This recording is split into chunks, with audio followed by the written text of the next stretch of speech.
Hello, everybody. This is Tajmika Twarak from the Firecracker Foundation. I'm the founder and executive director. I really feel like we need music for the porch show. I'm sitting on my porch about to have a conversation with my friend and comrade, Breannah. Breannah Alexander, right? Am I saying why am I forgetting your name all of a sudden? That's because I have two very long last names. From the Michigan Disability Rights Coalition. Breannah and I have known each other for a while. I was actually looking at our Facebook memories. We went to the United States of Women together, however many years ago that was, and got to spend time together there. And what? During greener pastures. During greener pastures, ain't that the truth? And we were able to, sit in the presence of lots of wisdom, which we feel is lacking in a lot of places these days. But we're not here to talk about that today. Breannah, can you share a little bit about what you do with the Michigan Disability Rights Coalition?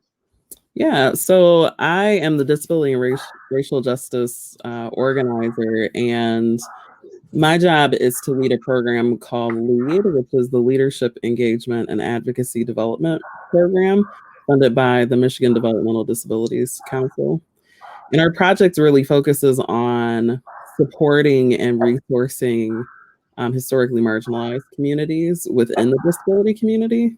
So a lot of people look at me and they're like, well, what does that even mean? And it means looking at the communities that are often underserved by white-led disability organizations and government agencies that support people with disabilities. So we do everything from advocacy training to digging into some of the topics around shame, shame resilience, disability pride, and disability history as a way of kind of bridging the gap that has been created by racist institutions that don't properly serve communities of color in accessing disability resources. So my job is to create conversations, help people understand why a program like ours is necessary, because that's often, I think, attention points. People are like, we need to just focus on increasing access for all people with disabilities,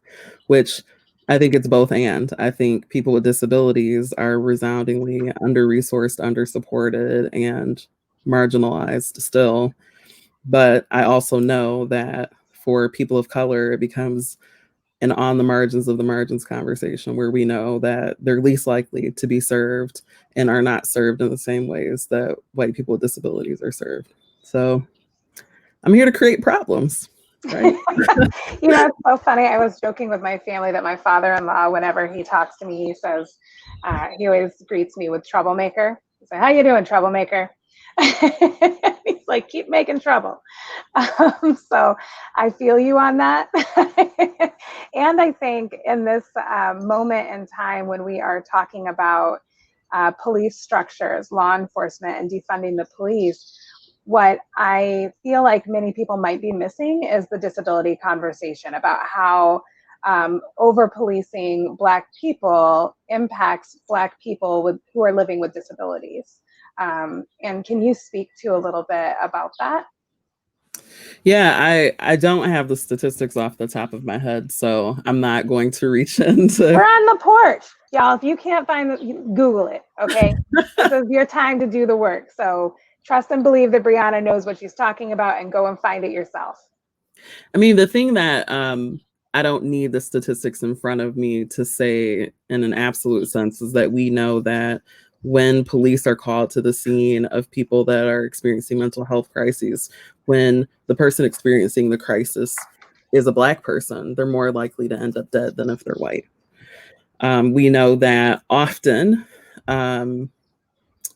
a lot of trauma is done at the hands of police responding to people of color, particularly a lot of women who are often assaulted by police responding to unrelated issues to the assault that they end up perpetrating. And so if you think about disability inclusively. So that means not just disabilities that are developmental, but disabilities acquired over time. We know that police are often the source of some mental health trauma as well. Yeah, I just read a piece yesterday. Gosh, I don't even think it was a piece. I think it might have even just been a reflection on Facebook, and it was a white woman who was talking about how she had previous to this had always thought that she had never had any bad interactions with the police. And as she was unpacking her relationship to law enforcement, she was like, no, every time I get pulled over, I'm anxious, even though I'm not breaking the law. I'm getting sick to my stomach. I'm worried when they show up that they're going to hurt somebody else. That is not a positive interaction. Sure, I've never been a target of police brutality, but there is a relationship to policing that is causing trauma, even at smaller levels that we're not really talking about. And I know that I've seen some of the reform measures that are asking that police now give a warning before they shoot, or are only allowed to do, certain physical holds, in a certain kind of way. How does that impact people with disabilities in particular?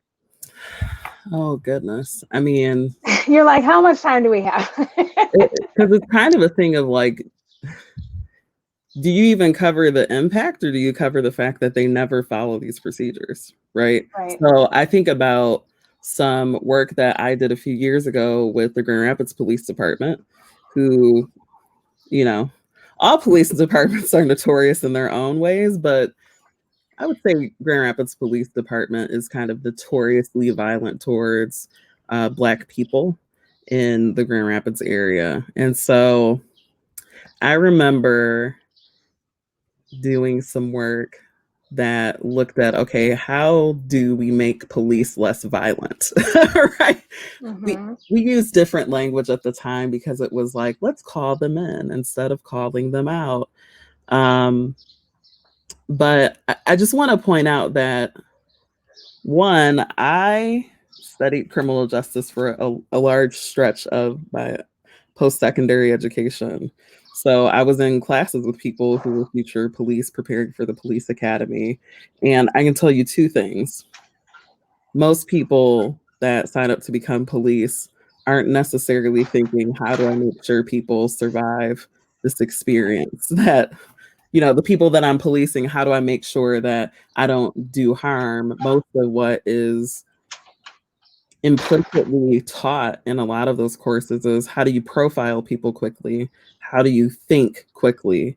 And by think quickly, how do you not think, right? Like, how do you not Mm-hmm. consider consequences? And also, these are what assailants look like. And by and large, the people that they're teaching you to profile are Black and brown people. So I don't think that those create the conditions for the types of policing interactions that result in not being traumatized. I'm not surprised when someone tells me that their heart drops when a cop pulls them over, because I don't think I've ever done anything particularly harmful to other people. And I try not to break the law. I can't say that I've never broken the law, but, and I like to think that some laws are meant to be broken. Mm-hmm. Slavery was legal once upon a time, and Right. I'm not about supporting slavery. I Right. digress. The point is that police are not taught to be human beings, which is how you get things like Blue Lives Matter. So when you're training an individual who you are giving exceptional power to view their life as being of the utmost importance in comparison to other people, it doesn't matter if you tell them, well, don't choke them that hard, because in the end, you've already trained them that their life is more valuable than the people that they're going to interact with. And so their actions are going to follow. When you're amped up on adrenaline, when Mm-hmm. when you feel disrespected because you've been socialized in spaces that teach you that respecting you is of the utmost importance. And by the way, if you don't respect me, I have the right to kill you. I'm not surprised by the things that follow. And there's no amount of regulations that prevents that from becoming deadly. Like, Well, decades ago, we used to say hire more Black officers and things will magically become less deadly. right. And I think about Milton Hall in Saginaw, who was shot 47 times by police officers who knew him. So many of them were familiar with him. They knew that he was a Black man with a mental health disability. The community in the area he was in knew who he was. He was having a mental health crisis when they responded to the call. He wasn't dangerous. Yes, he had a knife, but you want to know how you respond to a knife instead of shooting someone and you're afraid that someone might harm someone else?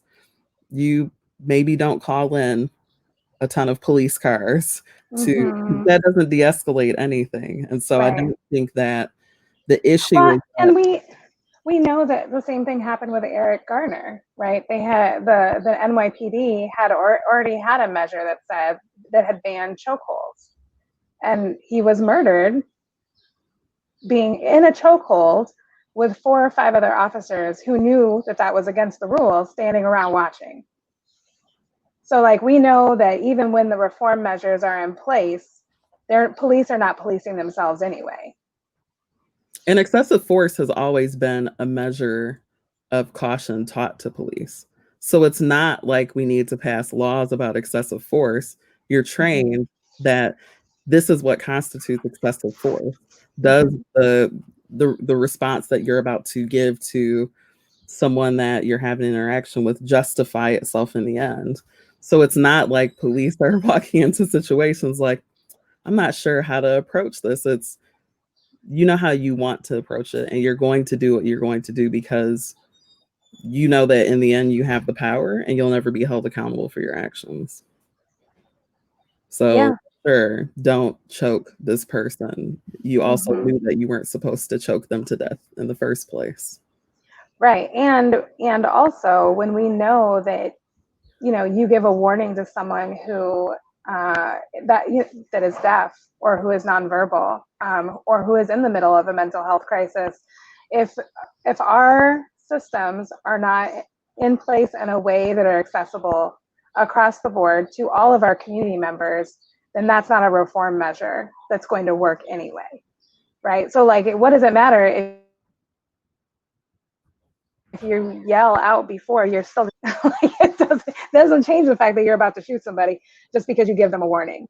So I feel like that's a piece of the conversation that people aren't having. Number one, that we have had all these reforms since the 1970s. They have been repeatedly asked for, repeatedly implemented in law enforcement agencies across the country. And we have still seen rates of violence that have not decreased at the hands of the police. So why would we continue to ask for reform? I was actually listening to a podcast yesterday. If any of you have not listened to, it's a podcast called Call Your Girlfriend. And the podcast, I forget who is in charge of it, but again, you can Google it. There are no show notes. This is my porch. They were interviewing Miriam Kaba. And she says when she talks about police reform, she likes to have people write it down as re-form. So you are reforming, you are giving money to law enforcement to reform. And it's not transforming the institution that is doing harm. It's just moving it into a different space or reforming it in a different way, but it still exists in a way that causes harm to Black and brown people as the target. I also don't know how you salvage something that was created to oppress people. So like policing comes directly out of slave patrols. Mm-hmm. And if we know that that's the root of its history, it's no surprise that it perpetually perpetrates violence against people because that's actually what it was for in the first place. And you, I mean, it's like trying to take arsenic and make it less deadly. It's still arsenic. Just if you just mix in a little more Kool-Aid, just a little more. Yeah, like maybe if I water it down enough, you'll still get sick, but like you'll survive. You'll survive for You a might few still more be days than you would have. yeah.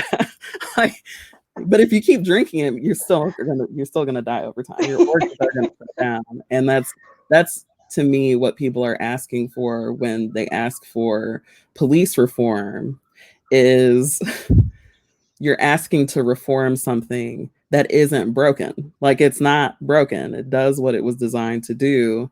And I don't think that there's a universe in which people can look at I'm looking at Erica's comment, throw the whole thing away. yeah, like, Okay. it's not fixable. Like, why would I fix?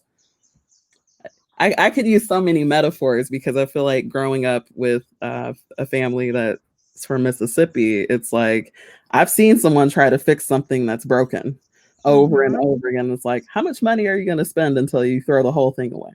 Like, Right. at what point is it not fixable? And it's also, I think it's also built out of society's discomfort with other people, right? So, like, Mm-hmm. you create slave patrols because you're uncomfortable with the idea of a slave being free. Mm-hmm. You create a police Mm-hmm. force because you're uncomfortable with the idea of individuals actually being free. And in Mm-hmm. this case, it was people who weren't rich white men being free, Mm-hmm. right? So Right. create this force that's meant to literally um, restrict our bodies, restrict our movement, restrict our freedom, and then you expect it to be less violent. Like, what is that?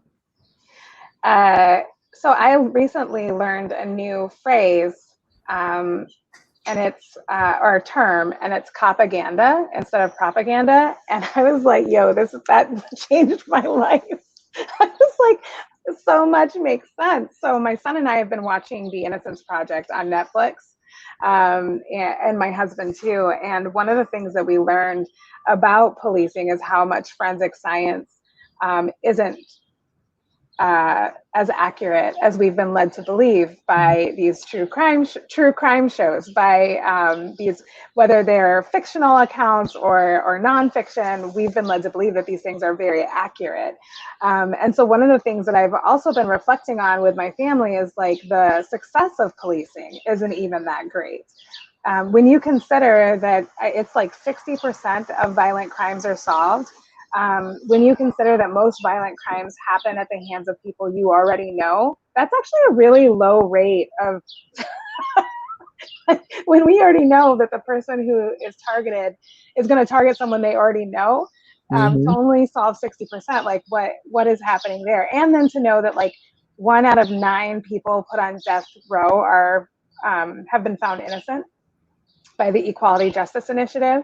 So we've not only have we created a system of over policing, but we've also created a system that is not effective in terms of solving crime or preventing crime, and then causes the trauma of not just police brutality, but mass incarceration, and then of course when we're looking at the death penalty as well. So this long, it's all connected. Like these are all things. Like if we can limit policing, then we would also limit mass incarceration. And then when we think about the money we spend on jail cells, on feeding people who are incarcerated, on even thinking through parole, like what does it even mean to have people that were, because that's an extension of this mass incarceration. So there's like all these pieces that, and all of this money that is going into the system that is causing more harm, preventing nothing, and not actually as effective as what we've been taught to believe through propaganda. And I don't think that I think it's less effective. I think cops make white people feel safe. Yes. And the No, that's goal exactly is it. ultimately to make white people feel safe. And like certainly there's a whole discussion about, well, when you say white people, like I don't think cops make poor white people feel safe. So then it's also the class issue too of like cops are there to protect property first Mm-hmm. and not people. And then, once you move to its next mission, cops are there to protect white people. Mm-hmm. And I think you can't look at police reform, police abolition, and not look at the reason we call police in the first place. Right. So, I don't know. I think I look at schools and the way we treat schools, and I'm like, anytime a school gets a failing grade on a standardized test, we cut its funding. Mm-hmm. We're not going to get into whether or not that makes sense. Right. But at no point in time have we ever looked at policing and said, you always magically fail to, so like the 60% number you gave, the crimes that drive that number down in terms of being solved are often against Black and brown people, because they don't care about solving crimes against Black and brown people at the same rates. So if I looked at something that I was spending excessive amounts of money on, and I'm like, punish it. I'm like, imagine how much less money we would be spending on policing. And a friend of mine yesterday posted that, like, the way that we structure school funding, we don't structure funding for policing that way. Police are guaranteed money. And what does that say about society, that we always guarantee police money to harass and abuse us, but we can't guarantee educational resources that might prevent all sorts of things from being, I don't know, outcomes of our lack of investment on the front end. I'm like, if someone breaks into a store because they don't have food to feed their children, I don't want to see them go to prison. I want to see you give them a way to provide for themselves and their family. I think we have to be a lot less punitive and a lot more compassionate about our care for other people. And that directly impacts the lives of people with disabilities, because we know that they are often under-resourced. They're often lacking in so many different areas: adequate housing, adequate food, adequate access to education. So I'm not surprised when there's distress all the time. Like, if you didn't have enough food to eat, if you had to worry about potentially being evicted, that would distress most of us. And I think that our lack of care and thinking about how we support our communities is ultimately why you have violent police. Anytime people want to talk about policing, I want to talk about the communities that gave the police the mandate that they have. Right. Because police would not be out here policing the way they did if communities did not want it in the end. If you don't want something to happen, you eliminate it. People don't want property taxes, people show up and they get rid of property taxes. Right. So if you mobilized in the same way for, penny pinching, to save people's lives, things would look differently. And the idea that somehow cops protect us, I'm like, no, because if you're only responding to something that's already happened, I'm not particularly safer anymore. It's not like a firefighter, right? Where like, if the firefighter shows up on time, they might be able to save my house, and then I have to live. Right. I would say firefighters are more functional and actually do something to save our lives. Where like cops, it's, oh shit. Well, what harm are they going to cause when I call them for, because I know that this has come up in my life many times when I have been in a moment where someone is having a mental health crisis and there is no one else to call. There's no one to call. And they might do harm to themselves or they might do harm to someone else. And I am standing there going, okay, and I'm thinking and I'm thinking through who's in relationship with them, and I'm doing everything I can through a transformative or restorative justice framework, trying to build support for a person, and then realizing that at the end of the day, if I do call the police, because I'm like I've taken all the steps and I'm at the end of the road, I can't call, there is nobody else to call. What kind of harm am I inviting into that person's life based on their lived experience if I call them, right? So like, are they going to be institutionalized? Are they going to be arrested? Are they going to face police brutality? Are they going to end up, jailed in a space that is going to harm them even further? And these are all questions I have to ask before I even call the police. And these are questions I'm asking. These are not the questions that I know my neighbors are asking when they call the police on children at the park, right? Like, I'm actually going through those steps and trying to figure those things out. Erica, they either create the mess or just come to clean it up. Right. And I think about the fact, Breannah, when you're talking about, again, back to thinking about disability, one of the things that we worked on, we were not awarded, but we were working on a grant around teaching comprehensive sex education to people with intellectual disabilities. And one of the things that I found in my research is that people with disabilities who do experience sexual violence, which I believe they're 6 times more likely to experience sexual violence,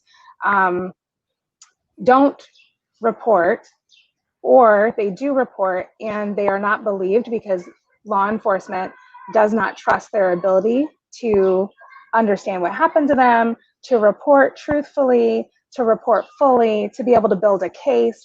So they end up getting dismissed, from making, either dismissed after they make the report, or pressured to not make the report and come away with nothing.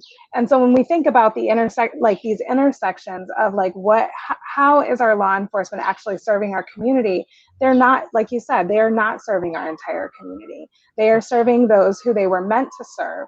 And unfortunately, that means that not only is law enforcement not preventing sexual violence, they are allowing it to continue because of the way that they do not respond to violence against marginalized community. Because the end of the road cannot be that it can't be prosecuted, so we just have to let it go, right? There's no response. So then what kind of community-based response are we actually building if we know that law enforcement doesn't have the capacity to follow through on cases of sexual violence? What does that look like? We also know that they're the perpetrators of sexual Right. violence often. I think it's, if I remember correctly, the statistic is every 5 days? Every 5 days. Officer commits sexual assault That's against. what's been reported. Yeah. Okay. Yep. So there's that. There's the high rate of domestic violence that happens within their intimate partner relationships when they go home. 40% of police. I often think about how if we abolished policing, we would also be taking away power from police officers. Because I remember I've had a few relatives that were law enforcement officers on various levels. And there is a level of protection that is unmistakable that happens when it comes to when someone who is a law enforcement officer commits a crime. They're not punished the same way. It's often covered up. There's evidence all over the place of this. So the idea of reforming something that's so fundamentally corrupt, it just baffles me. And I even think about, I was thinking a few days ago about the movie Serpico. I don't think I've seen that. Like, oh, it's a great movie with Al Pacino. Okay. But it's actually based off a true story. It's from the 70s, and it's about this police officer who discovers corruption within the New York Police Department, and he is sought out. They attempt to murder him, and it becomes this whole narrative on policing. And that was in the 70s, right? Yeah. And it's like, we know that when cops report the abusive force of other cops, that they're either targeted and or they lose their jobs. Right. There's another case of this from the Buffalo Police Department, a Black woman that had reported excessive force within that department years prior to the department trampling that 75-year-old man. And so it's like there's always evidence of the good cops that people like to point out, where they're like, look, they're smiling with a little Black child. Not all cops are evil. It's like, oh, if they were actually calling out the violence they were seeing, they wouldn't be a cop anymore either. Listen, I have to say that I've had this conversation with a lot of people, because the question always comes up like, why do we allow this? And again, back to that podcast Miriam Kaba brought up, that so many of us have family members or friends who are in law enforcement, and all of, and so there's the relationships there. And I don't often talk about my own personal connection to people who are in law enforcement or who are in the military, because I don't feel like I ever have to make a justification for fighting for my people to live. Number one, that's number one. I will never not talk about how to get Black people free, regardless of who I know that's a part of a system that's causing harm. That is just where I stand, just generally. But I think the other piece for me, when I was reflecting on this idea of like what a good cop is, I was like, in this moment, what a good cop is a cop in plain clothing, standing behind me, asking for the exact same thing I'm asking for, because they have access to the exact same information that I have, and they know good and well that the institution of law enforcement is killing us. killing us. And if they are not killing us, they are causing great bodily harm. They are mass incarcerating us. They are over policing us and damaging our communities to the point that we cannot live a healthy life. And so I like that, to me, is the only way that I can imagine what it would look like to be this good cop scenario. Y'all know, you know what you're doing to us. It's like Fannie Lou Hamer said, they know, they have known what they have been doing to us for hundreds of years. So this idea of what a good cop is, I agree with you. It's either A, you're not a cop anymore, or B, you are asking for the same things that I am and working to dismantle the system. There's no in between for me. And so I feel very frustrated by this idea that, like you said, you can participate in a system that is killing me, and then suddenly we still call you that you're the good cop. What is that? That's not. So anyway, those are the two. That's where I've landed on the good cop conversation. And if, in terms of the training conversation, especially as it relates to people with disabilities, I like to use the example of social workers. So social workers are, this is not me bashing social workers. So people can read into this how they want to. But we know that often social workers are undertrained when it comes to working with communities of color. Mm-hmm. And also, they're often really bad at dealing with intersectional identities with care. And Mm-hmm. so, if a social worker who is not trained to have weapons ever Mm-hmm. still perpetrates harm with the power that they have to adjust someone's situation, Mm-hmm. don't even throw at me the idea that we can train someone who's licensed to kill to be more compassionate than a social worker who's never licensed to kill, Right. and will lose their license should they kill someone and probably go to jail more likely than a police officer. So I think I think that at this moment, I hope that people are marching in these streets until our maternal health experience is equal to that of our counterparts, until our food access is equal to our counterparts, until our health, until we can go to the hospital and receive equal treatment and access. The thing about all of these systems, social work, I mean, really across the board, racism is not a police problem. It is a problem of the entire country, of the anti-Blackness is global. And so we have a lot of work to do, and we are now focusing on the police, but they are by no means the only place where harm is happening to Black people and Black bodies. And because we now have this awareness, I hope that people are raging about all of these things. And I hope that we're digging into all of these different industries, because any space where violence is happening to Black people is a space that needs to be transformed or dismantled. That's it, bottom line. And so I like social workers can take that however they want. Hospital workers, all of you have work to do. Boards of nonprofits, nonprofit organizations, corporations, all of y'all, all of you, everyone. I'm talking to everyone. Don't at me, or you can at me, and I'll still say it. But it's not like anti-Blackness is a new concept that is just now arising. Like, oh, yeah, well, I mean, for some people it really is. yeah, listen.